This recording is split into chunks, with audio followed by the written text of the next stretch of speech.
Gandang umaga po sa inyong lahat guys. Ngayon naman po mayroon pong mga katanungan po ng mga tao at mayroon pong ipahula. Ito po yung ipahula po nila. Hinulaan po ito ni Ma'am Rody Baldwin. Tungkol po sa prediction po niya doon sa Saudi. No, na mayroon po daw pinakamalakas na lindol po na mangyayari po doon. No, kaya naparito po tayo kasi ang nag-request ito, taga-ibang bansa din po ito, no? Ate, mega love shout out, Ate Blomaris. Ngayon po, dito tayo kasi gusto kong malaman po ninyo ang katotohanan sa prediction ni Ma'am Rody Baldwin, no? Kasi marami nagsasabi guys, gusto po daw nila na hulaan po ulit ang ating kaibigan Winding Soto or Linyo, kung ano man po yung hinulaan po ni Rody Baldwin, kasi po marami po siyang hula na nagkatotoo, di ba? Kaya gusto po daw nila na kampante ang kanilang paniniwala po doon sa ipinapaabot, no? Magandang umaga po kaibigan, sana nandito po kayo. Nandito naman po si Go Hunter 88 para po tanungin, kulitin kayo sa mga katanungan po ng mga kaibigan po nating mga nagmamahal po sa atin. Kumusta? Meron po tayong itatanong sa inyo kaibigan, kasi marami pong mga subscriber natin, no? Ito taga naaman siguro ni siya sa Saudi. Tungkol po ito sa hinulaan ni Rody Baldwin, no? Hindi ko lang nag-gets kung kailan 2024 yata yun, no? Mangyayari noong November 22, 2024 sa Saudi daw, Arab country vision. Nakita ko sa vision ko ang mangyayari. Nakita po daw ni Rody Baldwin. Kaya gusto nilang ipatanong sa inyo kasi para daw maklaro daw nila kung tinuod ba, kung magkapareho ba mo og prediction ni Rody Baldwin. Kaya ate, pakinggan po kung ano man po ang ipapaabot. Dapat maraming mga alam ko maraming mga Pilipino na nandyan po sa Saudi na nagtatrabaho, kaya wag po kayo magpanik kung magka-disim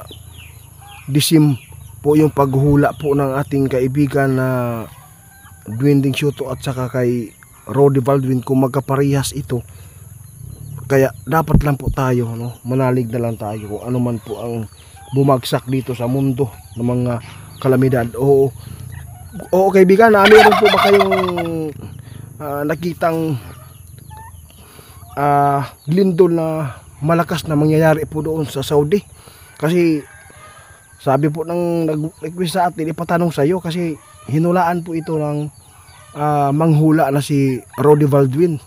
Gusto po namin na maipaabot mo sa mga kaibigan po natin na nagsalig sa tuwa.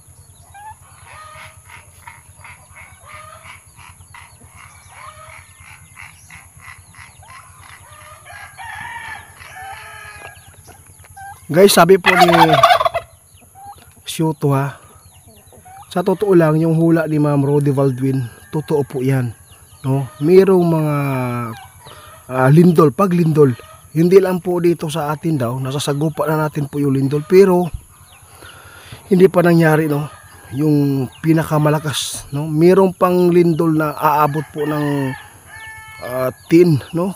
Kapag mangyari na po yan, 10 point yun ang pinakadelikadong lindol po na mangyayari doon sa Saudi, kung sakali ba na itutuloy po ng Panginoon dyan na bigyan po ng ganyang pangyayari na trahedya. Kaya kaibigan, totoo po ba talaga kaibigan na mayroong mga lindol na mangyayari din po ngayong 2025 doon sa Saudi? Kasi mayroon po nagpatanong din ito.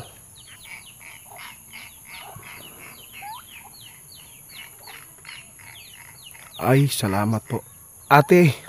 Sabi po ni kaibigan, kung hindi po yan maiwasan, no, meron pong paglindol, pero hindi naman po totally na yung mga tao doon sa Saudi ay lahat po ay mawawala. Hindi po yan na totoo po na yan ang mangyayari. Pero mayroong paglindol, pero yung malakas abot ng 10, hindi po yan, hindi pa. Oo, hindi pa po. Huwag po kayong magpanik muna doon kasi marami po tayo mga doon kaibigan, mga Pilipino na nagtatrabaho po doon sa Saudi, kaya gusto po nila nga marinig kasi sabi po nila gusto po talaga nila na doon sa iyo na maggikan ang prediction kay basin ba og dili na mo magkaparihan ni Rudy Baldwin, no? Oo, salamat kaibigan, salamat ate, ito po yung sinasabi po ng ating kaibigan na yung lindol po doon sa Saudi parang hindi pa yan, wala pang mangyayari doon na yung pinakamalakas, hindi pa, no? Pero may panahon, may posible na mangyayari din doon. Pero sa 2025, no, wala pong comment si kaibigan na mayroong pinakamalakas na lindol. Basta sinabi niya makararanas lang po tayo tulad po ng kadalasan na nangyayari ngayon na yung mga paglilindol na hindi naman totally po na talaga yung mga tao ay mawawala ang kanilang mga buhay. Kaya nagpasalamat kayo ko kay kaibigan, no? Ito po yung sinabi ni kaibigan, yung hula ni Ma'am Rudy Baldwin ay sa totoo lang, no, maganda po ang kanyang hula. Marami din po siya nahulaan na nagkatotoo ngayon. Kaya kung ano man po ang ipapaabot po nila, dapat din po na lagi po tayo magdasal. Yun lang po ang ating taming, no? Kaya nagpapasalamat ako sa nagtitiwala po sa atin.